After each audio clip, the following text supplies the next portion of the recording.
եմ ձեզ հարգելի մասնակիցներ, հարգելի հայրենակիցներ, արցախցի մեր քույրեր եւ եղբայրներ, ովքեր ապաստան են գտել Մասիսումը։ Ես նոր եմ միացել նախագահ Քոչարյանի քաղաքական թիմին եւ այս առումով ինձ համար նորություն է այս ֆորմատի հանդիպումը։ Եկեք մի քանի որ լրագրող եմ եւ քարոզչական թեզերին հետևում ենք այս իշխանությունները, մի քանի թեզերի մասին խոսենք, որով փորձում են թիրախավորել ընդդիմությանը առաջին հերթին նախագահ Քոչարյանի թիմին։ Վերջին տարիներին մեզ այս իշխանությունները վախեցնում են պատերազմով, հա։ Պատերազմ իրենք են բերել, այդ պատերազմի պարտությունը ապահովել են, բայց միևնույն ժամանակ ասում են, եթե մենք Ադրբեջանի այս կամ այն պահանջը չկատարենք, պատերազմ կսկսվի, հա։ Այդ պատերազմի սպառնալիքով հայաթափեցին Արցախը, հանձնեցին Արցախը, Գորիս-Կապան ճանապարհը, Կիրանցում 2024-ին հանձնումներ արեցին, հա։ Հիմա էլ սրանք ասում են, որ եթե իրենք չընտրվեն կամ սահմանադրական մեծամասնություն չունենան ավելի շուտ, ապա լինելու է պատերազմ ու այդ պատերազմում հաստատ մենք պարտվելու ենք։ Սա արդեն, գիտեք, զգուշավորություն չի, սա պատերազմի վախով հասարակությունը կառավարելու միջոց է։ Ընկեր Վարդանյանը ասեց, թե վախեցողներից չի կարելի վախենալ, իրենք լավ էլ հասկանում են, որ հայ ժողովուրդը իրենցից չի վախենում։ Դրա համար Ալիևին են մեջ բերում, ասում են, այ եթե մեզ չընտրեք, Ալիևին, ադրբեջանական բանակին քսի կտանք հայ ժողովրդի վրա։ Իսկ իրականությունն այն է, որ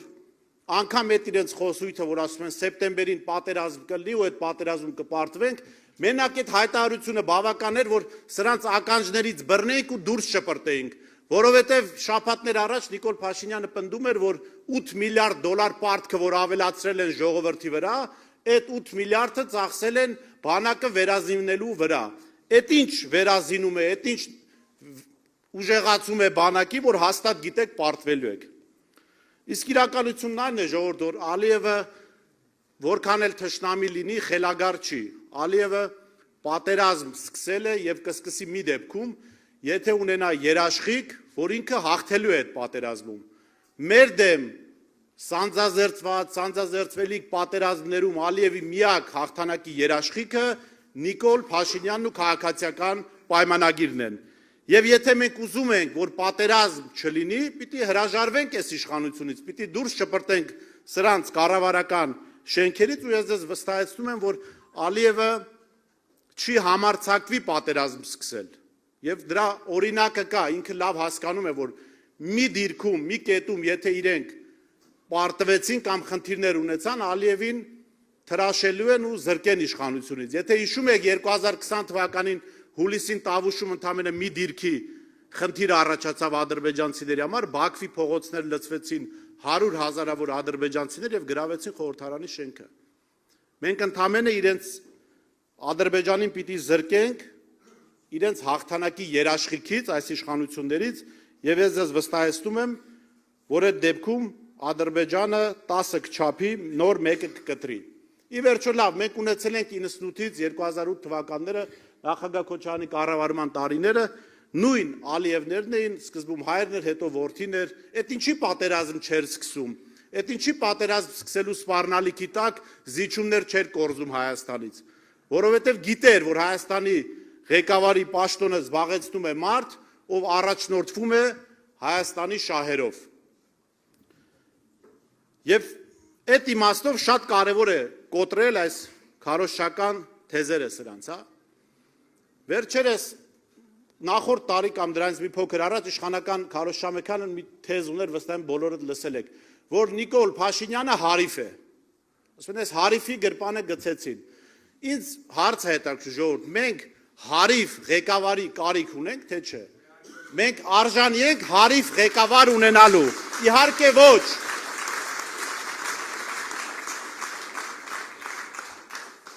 Եվ ես ձեզ ասեմ, այսօր մենք ոչ հարիվ ղեկավարի կարիքը ունենք եւ հնարավորություն ունենք, ոչ անփորձ ղեկավարի, ոչ էլ առևտրական ղեկավարի, թույլ կամ իրենց ասածով այդ հարիվ ղեկավարները փորձանք են ժողովուրդների գլխին։ Դուք տեսել եք մի երկիր, որտեղ հարիվը կարողանա խաղաղություն բերել։ Չկա, չէ՞, այդպես երկիր, երևի թե մենակ մեզ են փորձում համոզել։ Լավ, երկրներից մի կողմ, եկեք մեր անձնական կյանքում ամեն մեկս էլ ու տղաների մասին է խոսքը, կյանքում կոնֆլիկտ ունեցել է, չէ, որ իրենից ուժեղի հետ է կոնֆլիկտ ունեցել։ Այդ կոնֆլիկտը լուծելու, ձեր խնդիրները լուծելու համար դուք դիմել եք ձեր փողոցի կամ ծանոթ հարիվին, թե ուժեղ մարդուն։ Այստեղ հարց է, չէ, որը պատասխանը ակնհայտ է։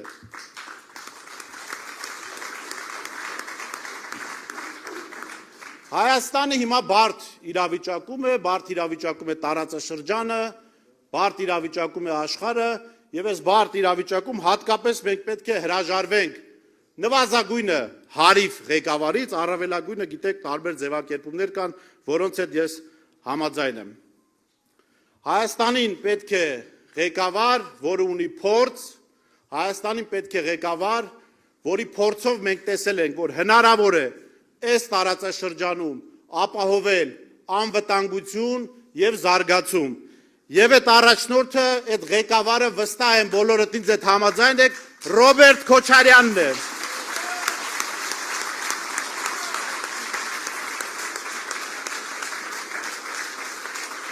Մեզ պետք է ամուր, փորձված, ուժեղ ղեկավարի վերադարձ, այդ վերադարձը պետք է Հայաստանի Հանրապետությանը, հայ ժողովրդին, արցախցի մեր հայրենակիցներին, ովքեր ապաստան են գտել Հայաստանում։ Պատմությունը նման վերադարձի փորձեր ունի։ Ժամանակին, երբ Ֆրանսիան հայտնվեց ծանր իրավիճակում, Ֆրանսիայի քաղաքական էլիտան ժողովուրդը հայացքը թեքեց դեպի Շարլ դը Գոլը, որը մի անգամ արդեն կառավարել էր, վստահեցնում եմ ձեզ այդ առաջի կառավարման հետ կապված կային դժգոհություններ, կային խնդիրներ, բայց Ֆրանսիայի ազգային շահը պահանջեց, որ դը Գոլը վերադառնա։ Հիմա մեր ազգային պետական շահը պահանջում է, որ Ռոբերտ Քոչարյանը վերադառնա իշխանության։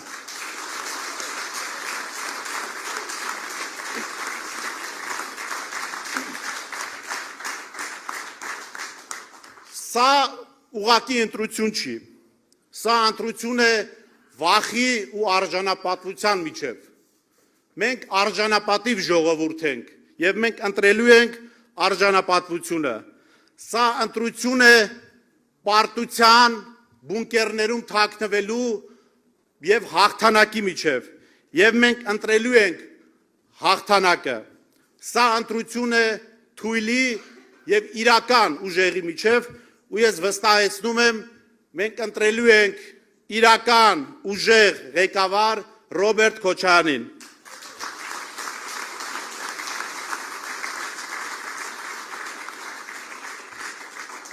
8 տարի է առնվազն լավ պատերազմից հետո 5-6 տարի է մենք տեսել ենք սրանց Հայաստանը,